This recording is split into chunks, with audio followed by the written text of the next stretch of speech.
Dumating ako sa PATX ng around 3 PM ng hapon dahil dito tayo sasakay ng bus pauwi ng Bicol.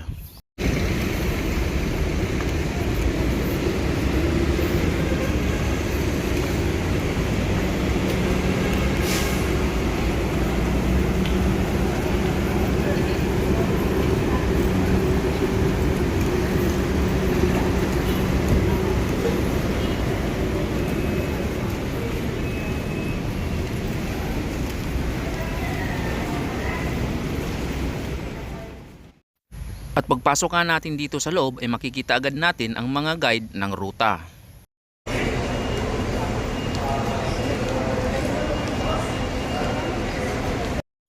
At dahil nga Bicol ang biyahe natin, kaya aakyat tayo sa second floor upang doon tayo kumuha ng ticket.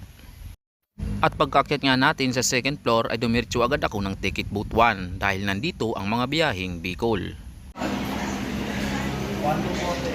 Excuse me. At pagpasok ko nga sa ticket booth 1 ay dumiretso agad ako ng counter 20 dahil nandito yung bus na gusto ko sakyan pauwi ng Bicol. At dito nga ay nakakuha na ako ng ticket kasama na ang boarding pass at ang naging pamasahe natin ay 1,300 pesos.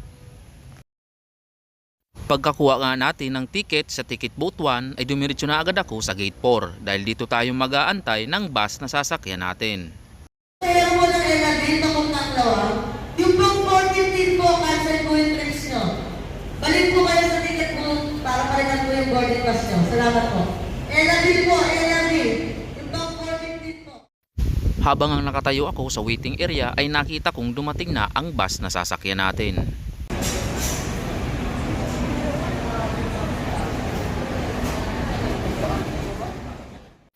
At dito nga ay agad na akong pumunta sa exit ng gate 4 upang itap ang aking boarding pass.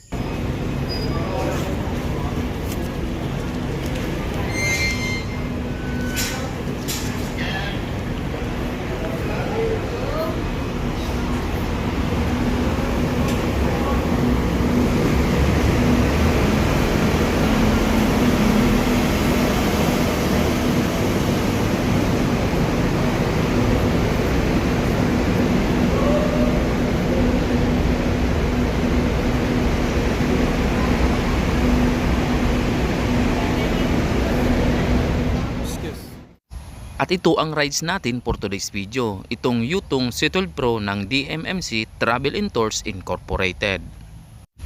At equip ito ng CCTV, aircon, charging port at meron itong CR at naka 2x2 seaters. Around 5 PM ay paalis na tayo ng PITX terminal.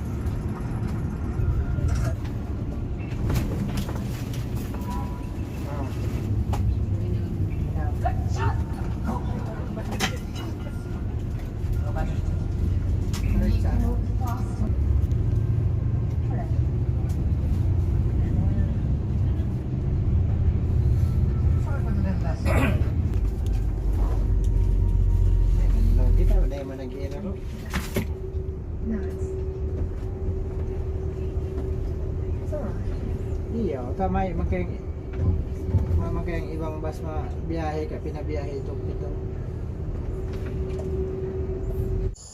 At ngayon nga ay palabas na tayo ng Diosdado Macapagal Boulevard.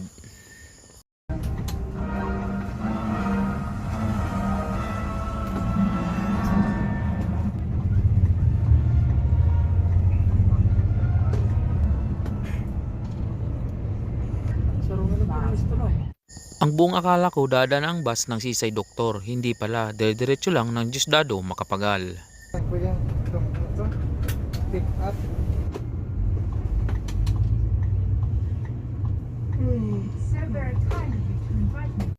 Kaya pala dumiretso ang bus dahil mag-U-turn dito sa may V. Almario Avenue.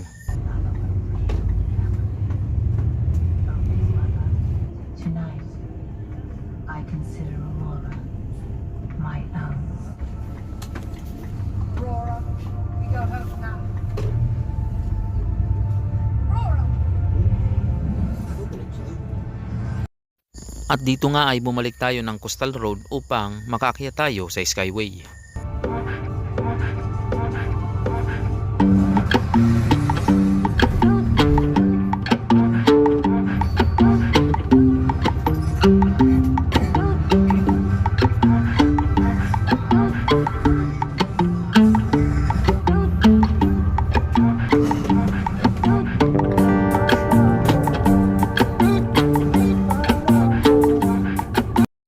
At dito nga ay nakaranas tayo ng medyo mabigat na traffic.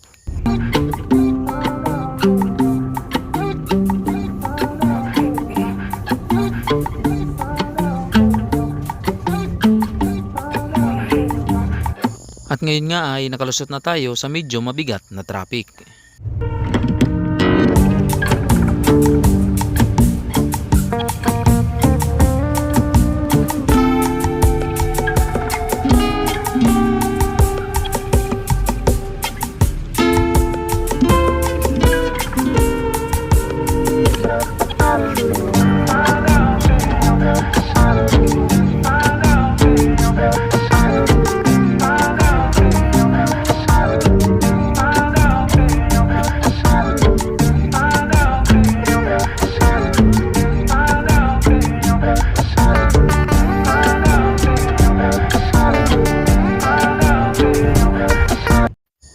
At ngayon nga ay lumiko ang bus sa Alabang, Calamba, Batangas Road.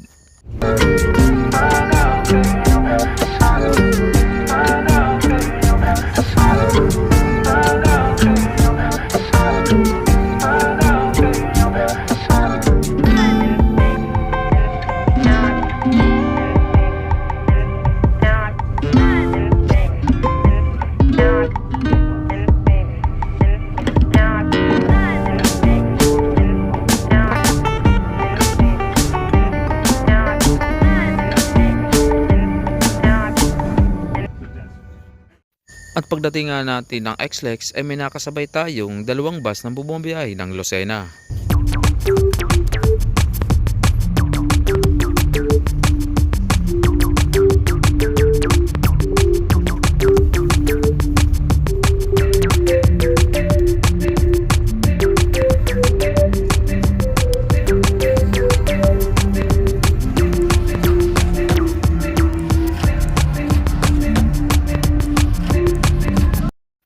At dito nga sa XLEX ay nakaranas tayo ng mas mabigat na traffic.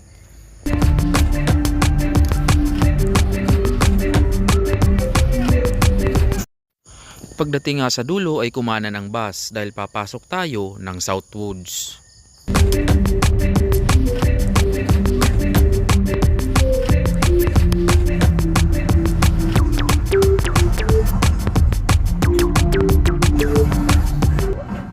At pagkapasok nga natin ng Southwood City ay kumana ng bus dahil papunta tayo ng Southwood Mall.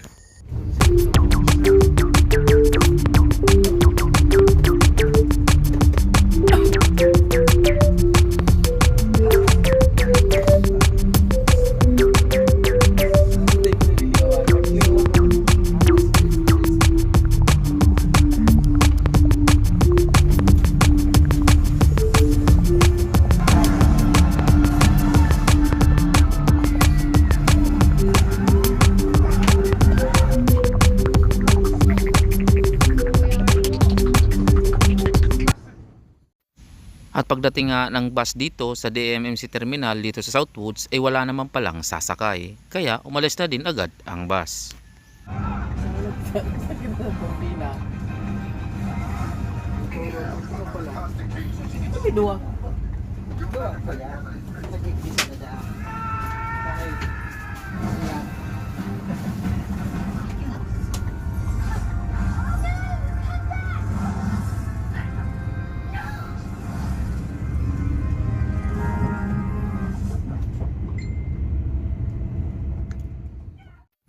At ngayon nga ay nakalabas na tayo ng Southwoods City.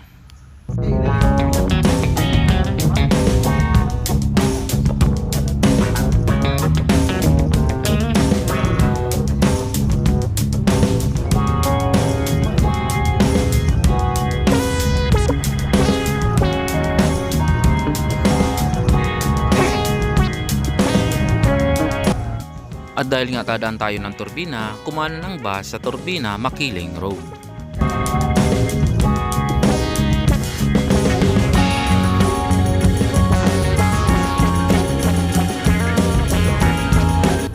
At dito nga sa tollgate papuntang turbina ay nakaranas tayo ng hindi naman ganong kabigat na traffic.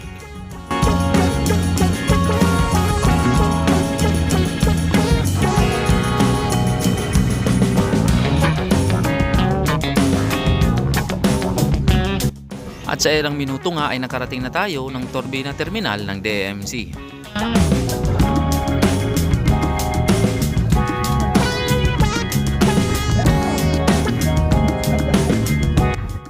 At pagpasok nga natin sa loob ay may naispatan tayong tatlong nakagarahe na piltrangko.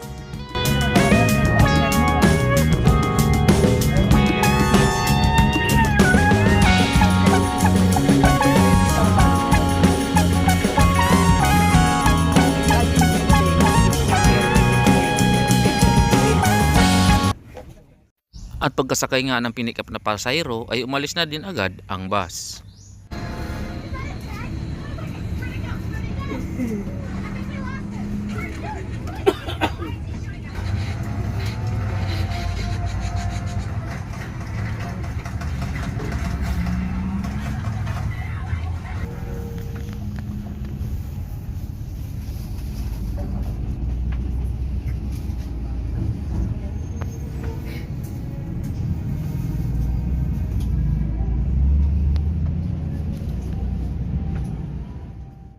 At sa puntungang ito ay binabaybay na natin ang kahabaan ng expressway.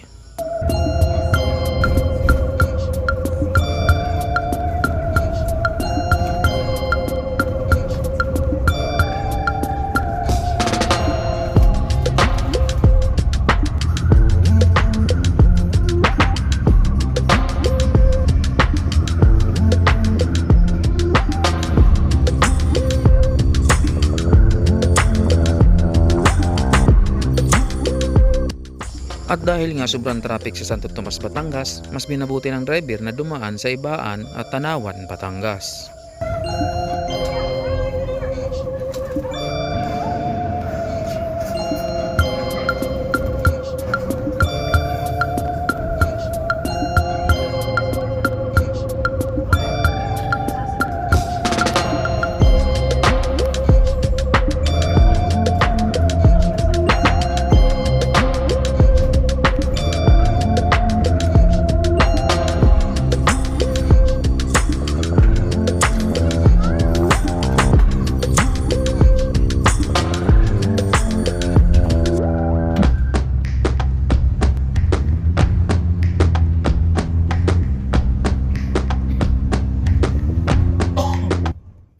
At sa mahigit 4 na oras na biyahe galing ng PITX dahil sa traffic ay narating na natin ang unang stopover, ang Candelaria, Quezon.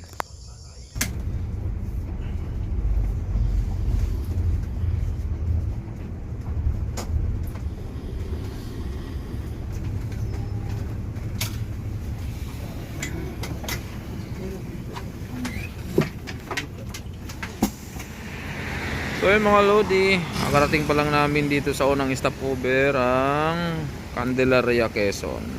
Ito yung sinakyan natin, no? DMMC Travel and Tours. Medyo natagal lang kasi sobrang traffic sa mga dinaanan. At dahil nga nakabudget lang ang pera natin, nag-go-up lang tayo sa halagang 50 pesos. At ito pala ang Cabrera Eatery, ang stopover ng DMMC Travel and Tours.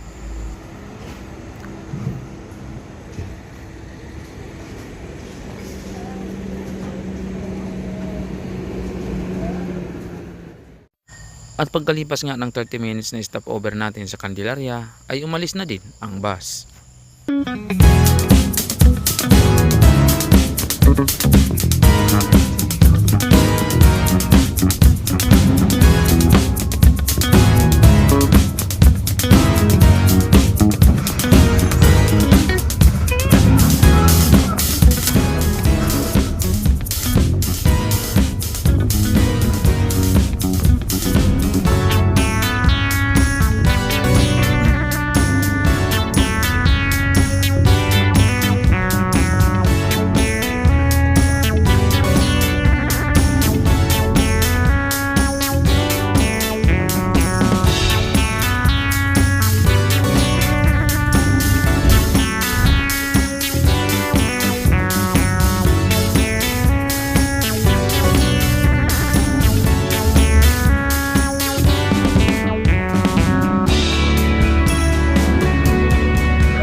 At sa isang oras sa biyahe galing ang Candelaria ay narating na natin ang Lucena Traver.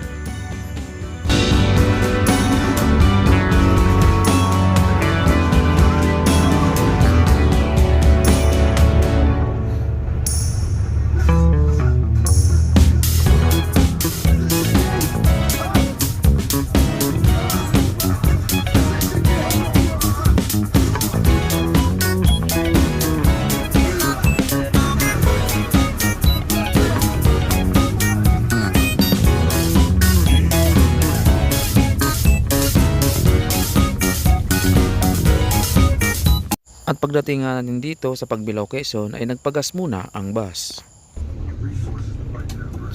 gasolina.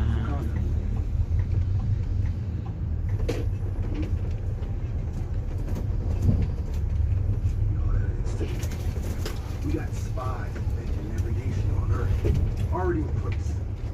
You know how colonizers think, so we're gonna use the own strategy against them. We're gonna sit by bringing weapons out to our war dogs. They'll arm oppressed people all over the world, so they can finally rise up and kill them. At pagtapos nga ng pagpagas ng bus ay diretso na ulit sa biyahe. Power enough to stop the tank. Traceable by metal detectors. We got Aftershock.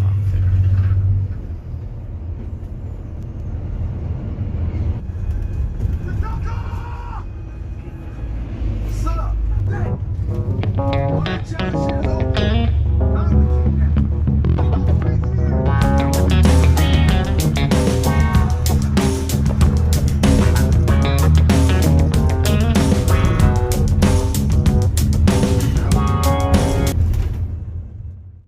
At sa ilang minutong biyahe nga natin ay tumambad na sa atin ang mga tinaguriang lubak dito sa Quezon Province.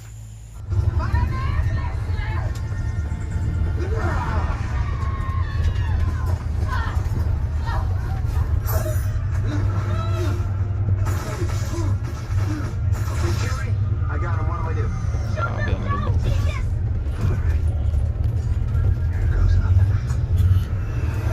Lalim ng lubak.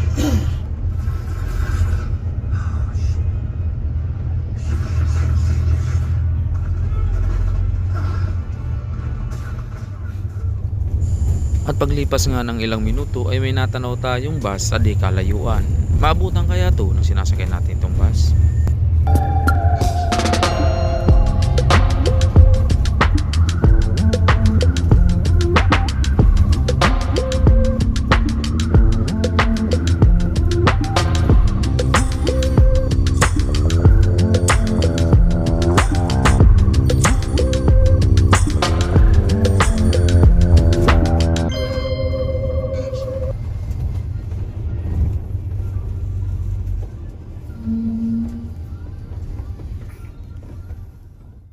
At dito nga ay pagpasok natin ng Gumaka Bypass Road ay nakita natin ang tumatagilid na truck sa tabi ng kalsada.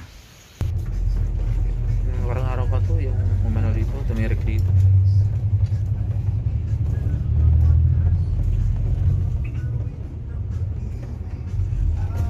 Grabe ang kalsada rito. Oh? Ano kaya ang plano ni Vince Dizon?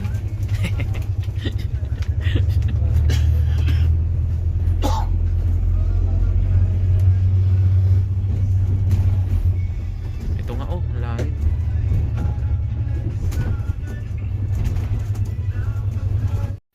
At maya-maya nga ay tumambad na sa amin ang pinakamalalaking lubak dito sa Gumaka. Parang El Niño.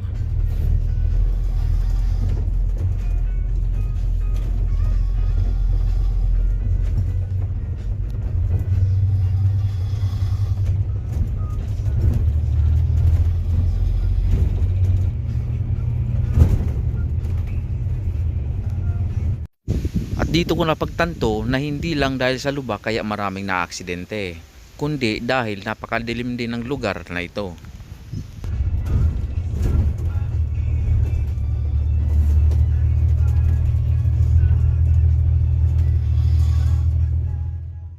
At pagtapos nga malampasan namin ang matitinding lubak, Ngayon may nakasunod naman kaming isang bus na mandigma.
At habang binabaybay nga natin ang kahabaan ng bypass road, ay tumambad na naman sa atin ang malalaking lubak.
At habang nakaupo nga ako sa unahan at binabaybay natin ang kahabaan ng bypass road dito sa Gumaka, napagtanto ko na hindi lang lubak at walang ilaw ang problema rito.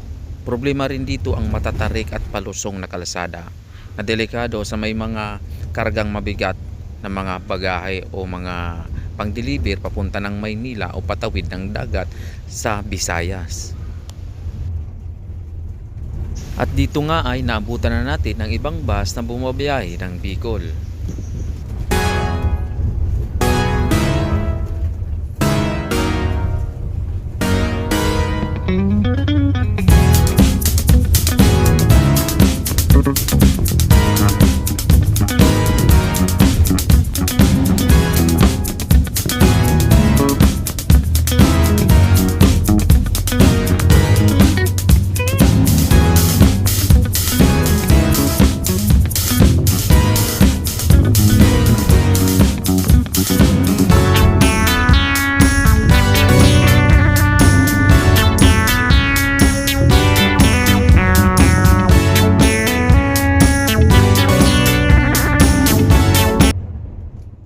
At sa ilang minuto nga ang pakikibakbakan sa kalsada ay tumambad na naman sa atin ang malalang traffic at malalang lubak sa kalsada.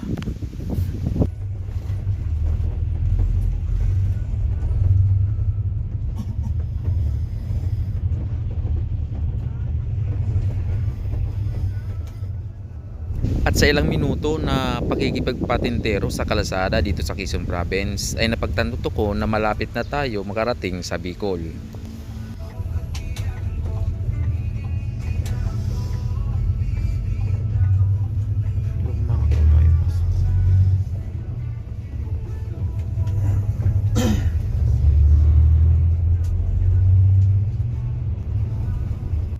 At dito nga ay may nadaanan tayong isang bus na naaksidente sa kalsada. Sus! Ano yun, bus? Bus. PNO? Bago yun yun, lang ata yun yun. siguro. May, May- may iniwasan siguro. Baka yun so nakasunudan ta. Ay baka man. Ayun naman ta. Nangyari ka pwesto. Sasaro lang apelyido. Kami yung sangay. Nanay ya. Nanay din. Tigaw. Tukang. Ora nagad kimada oh. Ayun na. Marilip. Mahamot ang bagas. Para bukas naman ang bagas kapag eleksyon. Oh, Mahamot na. mahangot ng maray. Yan.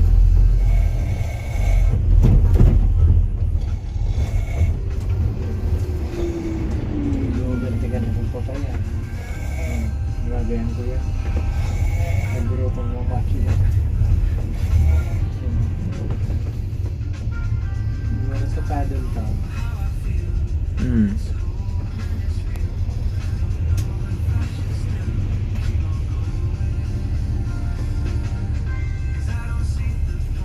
Sabi niya, kailangan halos bulan-bulan na rin yan may survivor. Mga foreigner. Oo. Ang purpose mga ganyan foreigner na yun, nangaharakat na rin yaman. Pero survivor na, no? Hinahanap ng consignments. Kuya, halimbawa, may na-detect na kayamanan, para kilaw ng sarong isla. Hmm. Yung mga survivor ngayon kami ng Sarrados.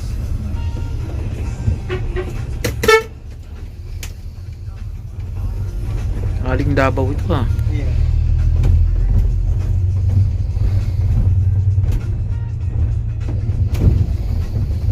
Mga ilaw na rin ang biyahe ka. This is kanya.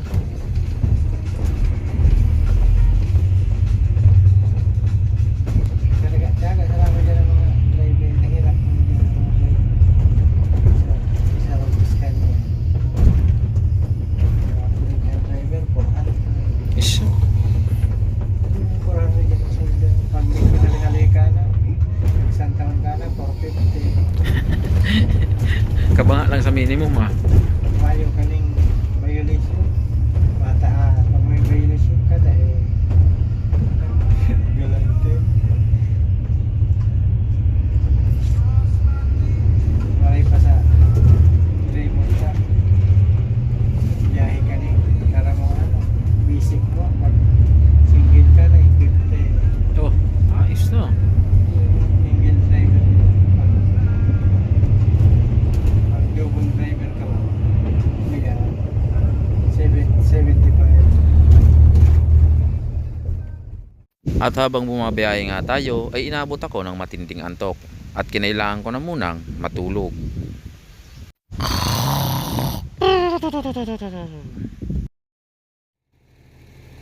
At nang magising nga ako ay nandito na tayo sa Pamplona, Camarines Sur. Pangalawang stopover, Pamplona. Ito na yung last naming stopover mga lodi. Ang oras natin ngayon ay alas 3:30 na ng madaling araw. Last na stopover to.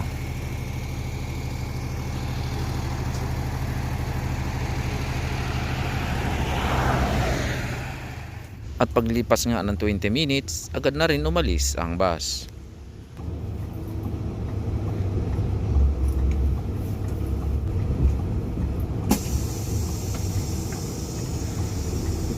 At dahil nga antok pa ako, pag alis natin sa Pamplona ay natulog uli ako. At pagising ko nga ay nandito na tayo sa Naga.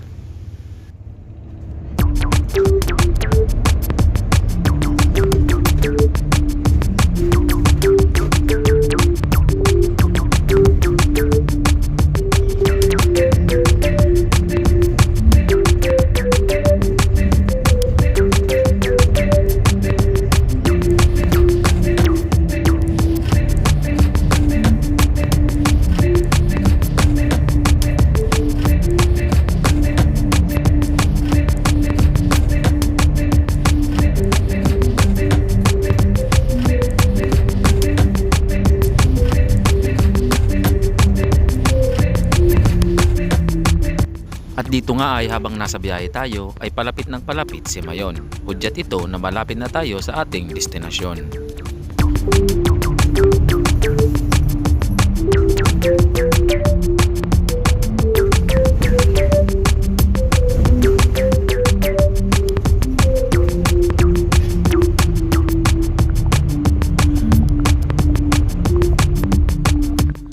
At dito nga ay meron tayo nadaanan na ginagawang kalsada, kaya medyo bumagal ang ating takbo.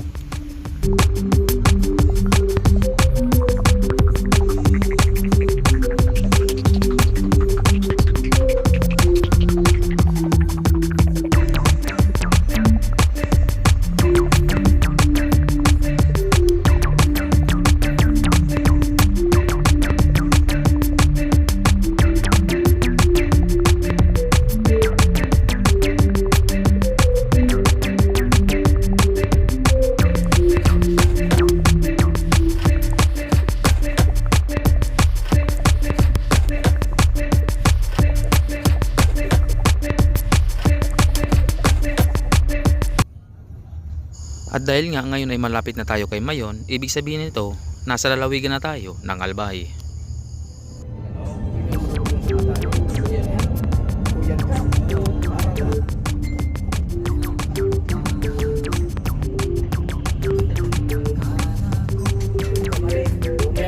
Dito na lang po ang kamali? Opo. Parang bawal po yung bus dyan. Kung doon ka sa kabila, yung kabababa, ito na. Sige, ito na lang.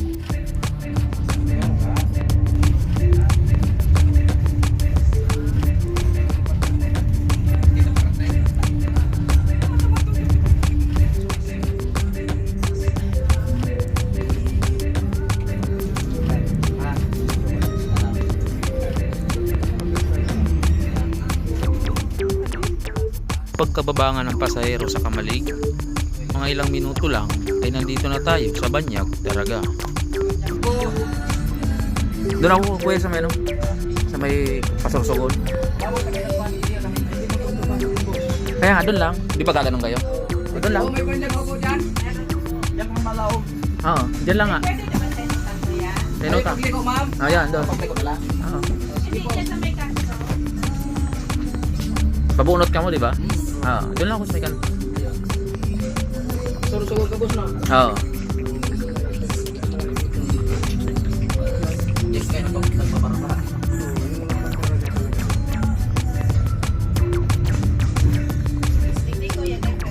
Ito po sa kabila, alanganin. Kurbada na po ito. Oh, yes. Silaw na lang. Sa kabila. Yeah.